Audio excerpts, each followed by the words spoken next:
बम बोले मित्र, आज मैं सावन सोमवार व्रत कथा सुनाने जा रही हूँ। सोमवार व्रत विधि। नारद पुराण के अनुसार सोमवार व्रत में व्यक्ति को प्रातः स्नान करके शिव जी को जल बेलपत्र चढ़ाना चाहिए तथा शिव गौरी की पूजा करनी चाहिए। शिव पूजन के बाद सोमवार व्रत कथा सुननी चाहिए। सोमवार व्रत में आटे का सेवन ना करें, नमक खाने की मनाही होती है।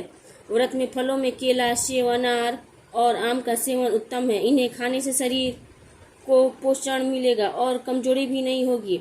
सावन के व्रत में साबूदाने का सेवन भी किया जा सकता है। आप साबूदाने की खिचड़ी, खीर और वड़ा बनाकर खा सकते हैं। आलू उबालकर या टिक्की बनाकर खाएं। कच्चे नारियल खाएं। दूध, दही, छाछ, लस्सी को पिएं।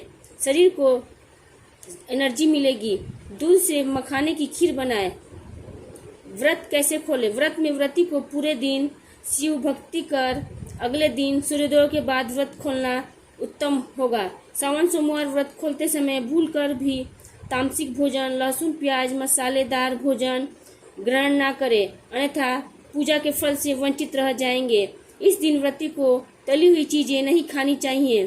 सोमवार व्रत रखने के फायदे: विवाह का योग बनता है, चंद्रमा मजबूत होता है, पापों को दूर करने के लिए होता है, खुशहाल परिवार के लिए जल्दी नौकरी मिल जाती है, संतान की प्राप्ति होती है। व्रत कथा।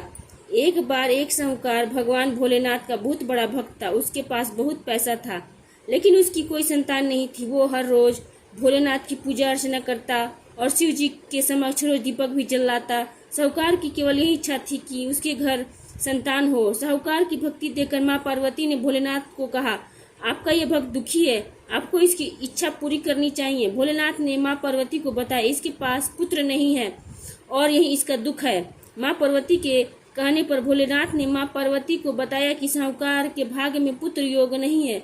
अगर साहूकार को पुत्र का वरदान मिल भी गया तो उसका पुत्र केवल 12 वर्ष तक ही जीवित रहेगा। साहूकार की ये सभी बातें सुन रहा था।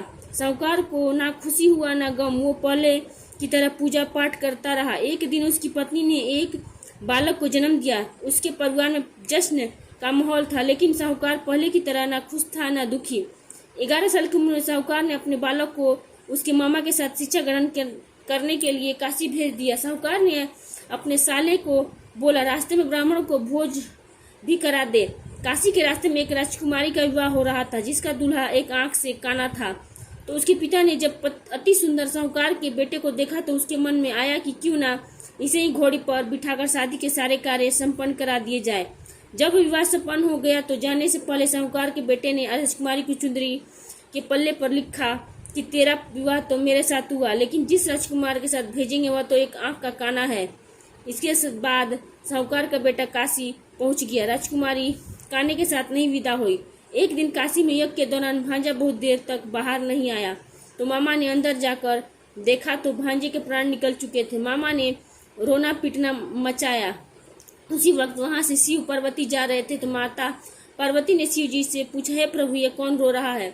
तभी उन्हें पता चलता है कि यह तो भोलेनाथ के आशीर्वाद से जन्मा साहूकार का पुत्र है। तब माता पार्वती ने कहा, स्वामी इसे जीवित कर दे, अन्यथा रोते रोते इसके माता पिता के प्राण निकल जाएंगे। तब भोलेनाथ ने कहा, हे पार्वती, इसकी आयु इतनी ही थी सो वह भोग चुका है। लेकिन माँ के बार बार कहने पर भोलेनाथ ने उसे जीवित कर दिया। लड़का ओम नमः शिवाय करते हुए जी उठा और मामा भांजे दोनों ने ईश्वर को धन्यवाद दिया और अपनी नगरी की ओर लौटे।